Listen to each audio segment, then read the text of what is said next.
Welcome back to Meg's Mysteries. Sadie here. Our first case, who killed Sammy's mother? One time while hanging in the speakeasy, talking to Sammy, we did this a lot. We talked about the good old times. He loved to hear the stories firsthand from me. I was there. He was about 10 years old now, and I'm still with him. We became best friends, but we keep it a secret. Only his pop knows about me. This day was different. He was in a sad mood. It was around the time of his mother's anniversary of her death. He was only 3, but he remembered it all. I said, "Why the long face, kiddo?" He said, "This is the anniversary of Mom's death, and I'm getting real sad." I said, "How can I help? Maybe we can figure out who the driver was, who hit and ran and killed her." Sam said, "How can we? I'm only a kid and you're a ghost." I said, "I was there, remember? I saw the car and the license plate. I remember it all." He said, "That was 7 years ago."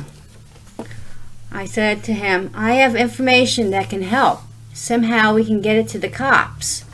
Maybe your Uncle Patty can look into it." Sam's Uncle Patty was a detective sergeant who is retired now, but he still had connections. We'll try to give him the information, but how?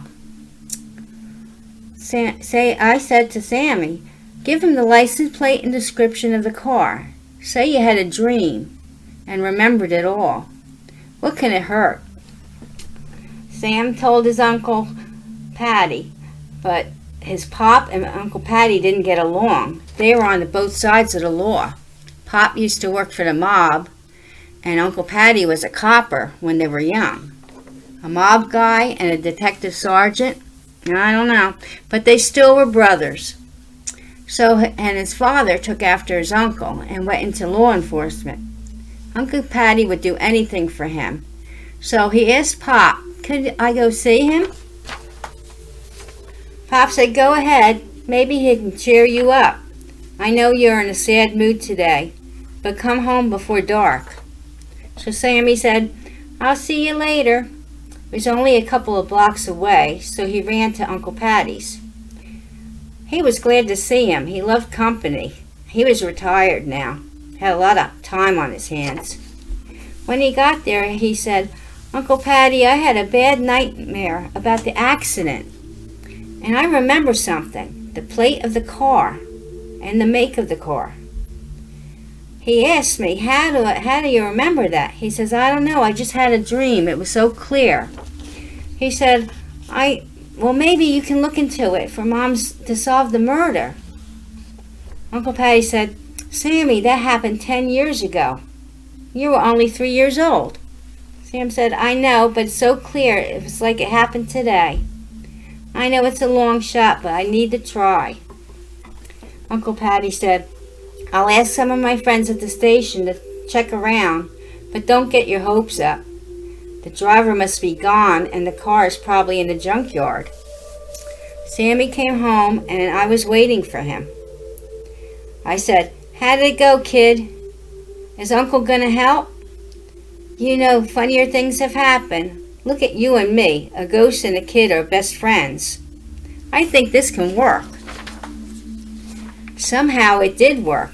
Uncle Patty and his friends did find the owner of the car. They questioned the old driver, and he came clean. He had this on his mind all these years, but didn't have the nerve to turn himself in. He was dumb to keep the car, but he couldn't get rid of it. It had belonged to his father, and he kept it all those years. The statute of limitations didn't run out because it was murder, vehicle homicide. Justice was served, and he got just what was coming to him. Our first case closed. Now, years later, we're both still solving crimes. With the help of my ghostly connections and his investigating skills, we make some team. Stay tuned for more Sadie and Sam's cases, the ghost and the PI. Until next time, Sadie signing off.